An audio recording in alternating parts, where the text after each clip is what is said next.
ಎಲ್ಲರಿಗೂ ನಮಸ್ಕಾರ. ಶಿವಮಸ್ತು ಲೋಕಕ್ಕೆ ಸ್ವಾಗತ. ಪ್ರತಿ ವರ್ಷದಂತೆ ಈ ವರ್ಷವೂ ಮೇ 10ರಂದು ಅಕ್ಷಯ ತೃತೀಯ ಬಂದಿದೆ. ಅಕ್ಷಯ ತೃತೀಯ ಎಷ್ಟು ವಿಶೇಷವಾಗಿದೆ ಅಂತಂದರೆ, ಈ ದಿನ ತಾಯಿ ಅನ್ನಪೂರ್ಣೇಶ್ವರಿ ಜನಿಸಿದ ದಿನವಾಗಿದೆ ಮತ್ತು ಸುಧಾಮನು ತನ್ನ ಬಡತನ ನಿವಾರಣೆಯಾದ ದಿನವೂ ಆಗಿದೆ. ಅಕ್ಷಯ ತೃತೀಯ ಎಷ್ಟು ವಿಶೇಷ ಅಂದರೆ, ಕುಬೇರನು ಸಹ ದೇವಾನುದೇವತೆಗಳಿಗೆ ಸಾಲ ಕೊಡುವಂತಹ ದಿನ ಆಗಿದೆ ಅಂತ ಹೇಳಬಹುದು. ಈ ವಿಶೇಷತೆಯ ಬಗ್ಗೆ ಇನ್ನಷ್ಟು ತಿಳಿದುಕೊಳ್ಳೋಣ ಬನ್ನಿ ವೀಕ್ಷಕರೇ. ಅನ್ನಪೂರ್ಣೇಶ್ವರಿ ಜನಿಸಿದ ದಿನವೂ ಇದಾಗಿದೆ.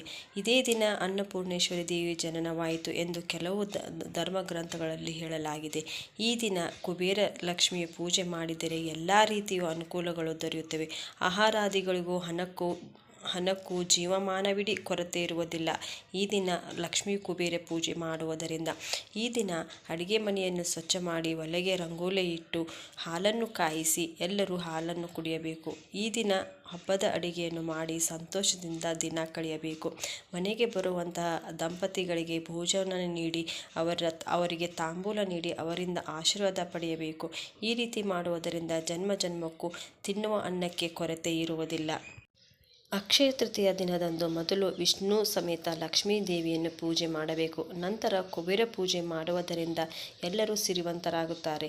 ಹೀಗೆ ಮಾಡುವುದರಿಂದ ಐಶ್ವರ್ಯ ಮತ್ತು ಸಂಪತ್ತಿಗೆ ಕೊರತೆ ಇರುವುದಿಲ್ಲ. ಹಾಗೆಯೇ ಯಾವುದೇ ರೀತಿಯ ತೊಂದರೆಯೂ ಆಗುವುದಿಲ್ಲ. ಕುಬೇರನು ಈ ದಿನ ಲಕ್ಷ್ಮೀನಾರಾಯಣರ ಪೂಜೆ ಮಾಡಿದ ಕಾರಣ ದೇವಾನುದೇವತೆಗಳಿಗೆ ಸಾಲ ನೀಡುವಂತಹ ಸಿರಿವಂತನಾಗುತ್ತಾನೆ. ಈ ದಿನ ಯಾವುದೇ ಕಾರಣಕ್ಕೂ ಹಣವನ್ನು ಹೇಗೆಂದರೆ ಹಾಗೆ ಬಳಸಬಾರದು. ಅದನ್ನು ಜೂಜಿಗೆ ಬಳಸಬಾರದು. ಒಂದು ವೇಳೆ ಹೀಗೆ ಮಾಡಿದ್ದಲ್ಲಿ ಬಡತನದಿಂದ ಬಳಲಬೇಕಾಗುತ್ತದೆ.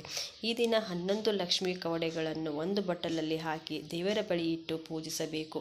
ನಂತರ ಅದನ್ನು ದೇವರ ಗುಡಿಯಲ್ಲಿ ಅಥವಾ ಪ್ರತಿದಿನ ಬಳಸುವ ಹಣದ ಜೊತೆ ಇಟ್ಟಲ್ಲಿ ಹಣದ ಕೊರತೆ ಉಂಟಾಗುವುದಿಲ್ಲ. ಅಕ್ಷಯ ತೃತೀಯದಂದೇ ಮಹರ್ಷಿ ವೇದವ್ಯಾಸರು ಮಹಾಭಾರತವನ್ನು ಬರೆಯುವುದನ್ನು ಆರಂಭಿಸಿದ್ದರು. ಯುಧಿಷ್ಠಿರರಿಗೆ ಅಕ್ಷಯ ಪಾತ್ರೆ ದೊರೆತಿದ್ದೂ ಸಹ ಅಕ್ಷಯ ತೃತೀಯ ದಿನ ಅಂತ ಪುರಾಣದಲ್ಲಿ ಹೇಳಲಾಗಿದೆ.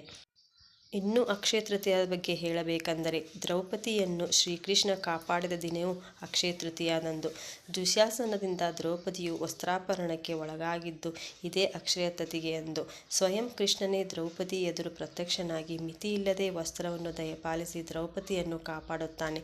ಮುಖ್ಯವಾದ ವಿಷಯವೇನೆಂದರೆ, ದ್ರೌಪದಿಯು ತನ್ನನ್ನು ಕಾಪಾಡಲು ಎಲ್ಲರನ್ನೂ ಬೇಡಿಕೊಳ್ಳುತ್ತಾಳೆ, ಆದರೆ ಯಾರೂ ಅವಳಿಗೆ ಸಹಾಯ ಮಾಡುವುದಿಲ್ಲ. ಕೊನೆಗೆ ಶ್ರೀಕೃಷ್ಣ ಮಾತ್ರ ಆಕೆಗೆ ನೆರವಿಗೆ ಬರುತ್ತಾನೆ. ಕೃಷ್ಣನು ಗೆಳೆಯ ಸುಧಾಮನ ಬಡತನ ಕೂಡ ಇದೇ ದಿನ ನಿವಾರಣೆಯಾಯಿತು ಎಂದು ಶಾಸ್ತ್ರ ಗ್ರಂಥಗಳಲ್ಲಿ ಹೇಳಲಾಗುತ್ತದೆ. ಅಕ್ಷಯ ತೃತೀಯೆಯು ದ್ರೌಪದಿ ಮತ್ತು ಅಕ್ಷಯ ಪಾತ್ರೆಯ ವಿಚಾರಗಳು, ಧರ್ಮ ಆಚರಣೆ ಮತ್ತು ದಾನವನ್ನು ಸೂಚಿಸುತ್ತದೆ. ಆದ್ದರಿಂದ ಈ ದಿನವು ದಾನ ಮಾಡುವುದರಿಂದ ವಿಶೇಷವಾದ ಫಲ ಸಿಗುತ್ತದೆ ಮತ್ತು ಅದಕ್ಕೆ ವಿಶೇಷವಾದ ದಿನವಾಗಿದೆ ಅಂತ ಹೇಳಬಹುದು. ಇನ್ನು ಅಕ್ಷಯ ತೃತೀಯ ದಿನದಂದು ಚಿನ್ನ, ಬೆಳ್ಳಿ, ಒಡವೆಗಳನ್ನು ಖರೀದಿ ಮಾಡಿಸಿದ ನಂತರ ದೇವರ ಪಾದದ ಹತ್ತಿರ ಇಟ್ಟು ಪೂಜಿಸಬೇಕು. ಅನಂತರ ಅದನ್ನು ಬಳಸುವುದು ಒಳ್ಳೆಯದು. ಈ ರೀತಿ ಹೊಸ ವ್ಯವಹಾರಗಳನ್ನು ಆರಂಭಿಸಲು ಇದು ಒಳ್ಳೆಯ ದಿನ ಆಗಿದೆ ಅಂತ ಹೇಳಬಹುದು.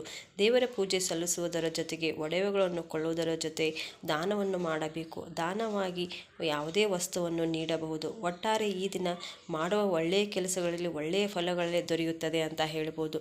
ಈ ಅಕ್ಷಯ ತೃತೀಯದ ಮಾಹಿತಿ ನಿಮಗೆಲ್ಲರಿಗೂ ಇಷ್ಟ ಆಗಿದೆ ಅಂತ ಅಂದ್ಕೊಂಡಿದ್ದೀನಿ. ಈ ವಿಡಿಯೋನ ಲೈಕ್ ಮಾಡಿ, ಶೇರ್ ಮಾಡಿ ಮತ್ತು ಸಬ್ಸ್ಕ್ರೈಬ್ ಮಾಡಿ ಈ ಚಾನೆಲ್ಗೆ ಸಪೋರ್ಟ್ ಮಾಡಿ ಅಂತ ಕೇಳ್ಕೊಳ್ತಾ ಇದ್ದೀನಿ. ಎಲ್ಲರಿಗೂ ನಮಸ್ಕಾರ. ಮತ್ತೆ ಮುಂದಿನ ವಿಡಿಯೋದಲ್ಲಿ ಸಿಗೋಣ. ಎಲ್ಲರಿಗೂ ಅಕ್ಷಯ ತೃತೀಯ ಶುಭಾಶಯಗಳು.